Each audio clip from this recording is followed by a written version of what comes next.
जय गुरुदेव, जय माता जी, जय गायत्री माता, गुरुदेव माता जी और गायत्री माता जी की सूक्ष्म उपस्थिति में आगे अखंड ज्योति में लिखा है, गीता में योग साधना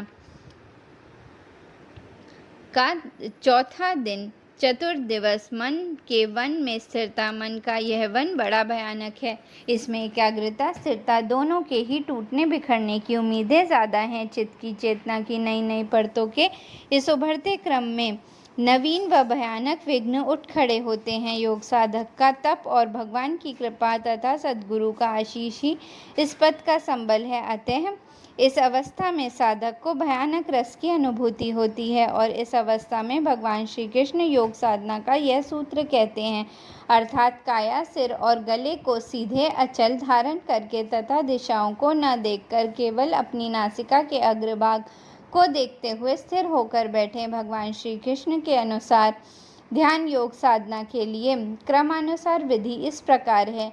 एक तो शरीर बिल्कुल सीधा हो, वह जमीन से 90 डिग्री का कोण बनाए। जब साधक की रीढ़ जमीन से 90 डिग्री का कोण बनाती है तो वह साधक करीब करीब पृथ्वी के गुरुत्वाकर्षण के बाहर हो जाता है और पृथ्वी के गुरुत्वाकर्षण के बाहर हो जाना ऊर्ध्वगमन के लिए एक मार्ग बन जाता है। दूसरी बात, योग साधना की इस विधि में दृष्टि नासाग्र हो। ऐसा होने पर स्वतः ही पलकें झुक जाएंगी। अगर नासाग्र दृष्टि करनी है तो पूरी आँख खोले रखने की ज़रूरत भी न रह जाएगी। यह जो आधी आँख खुली आँख है उसका बड़ा राज है। भीतर आधी खुली आँख से सपने पैदा करना मुश्किल है और बाहर की दुनिया को यथार्थ मानना मुश्किल है।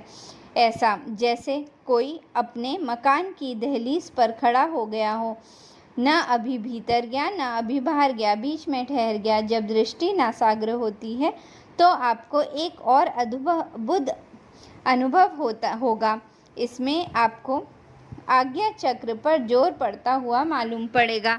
दोनों आँख के मध्य बिंदु पर आपको जोर पड़ता हुआ मालूम पड़ेगा। यह जोर बड़ा महत्वपूर्ण है क्योंकि यही वह द्वार है जो खुले तो ऊर्ध्व गमन शुरू होता है। पांचवा पंचम दिवस, प्रशांत अवस्था में अद्भुत अनुभूतियाँ। इस क्रम के आरंभ के पूर्व मन के वन की भयावहता विलीन हो जाती है।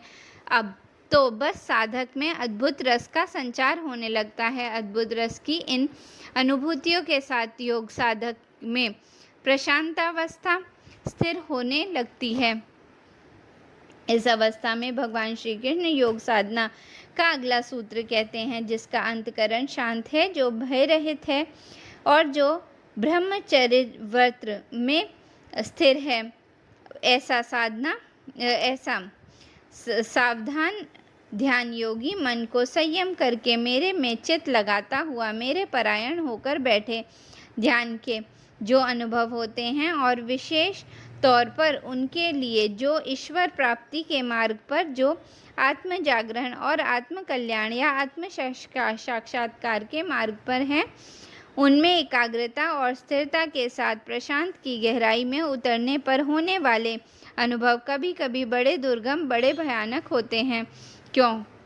महर्षि पतंजलि कहते हैं, निर्तिशत चित्त, ध्यान से चित्त खाली होता है, निर्भय होता है। चित्त की जो परतें हैं, जिनमें संस्कार हैं, जिनमें कर्म राशि हैं, कर्म बीज हैं, जो बड़ी कठिन होती हैं। इसलिए भगवान पिछले सूत्र में कहते हैं कि चित्त, इंद्रिय और क्रिया को यत्नपूर्वक संयम करने वाला, यत्नपूर्वक वश में करने वाला यति का मतलब क्या होता है? जिसको कि मन का वशीकरण मालूम है।